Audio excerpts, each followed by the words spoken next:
Catherine Bernardo in-announce na. Si Alden ang kadate sa GMA Gala Night. Ang maningning na Gala Night ng GMA7 ang isa sa pinakakaabangan ng napakaraming showbiz fanatics.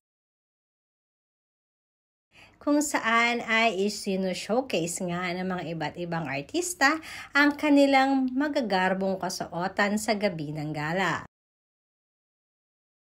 Sa mga nakaraang gala nights, karamihan nga ay inaabangan ang mga suits and gowns na isusuot nila primetime queen na sina Marian Rivera at asawang si Dingdong Dantes, Bea Alonzo, Heart Evangelista at syempre si Alden Richards.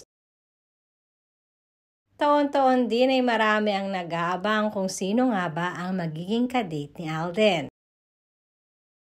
Kaya ngayon ay mas lalo pang ang kinaabangan ang nasabing gala night dahil na rin sa pagsasanay pwersa ng mga bigating artista ng ABS-CBN.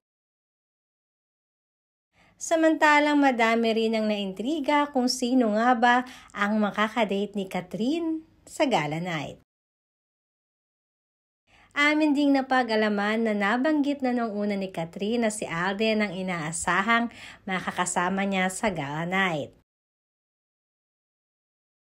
Kaya naman lalo pang kinasabikan ngayon ang gala night dahil inaasahan sa kauna-unahang pagkakataon ay magkakaroon na ng totoong date si Alden Richards.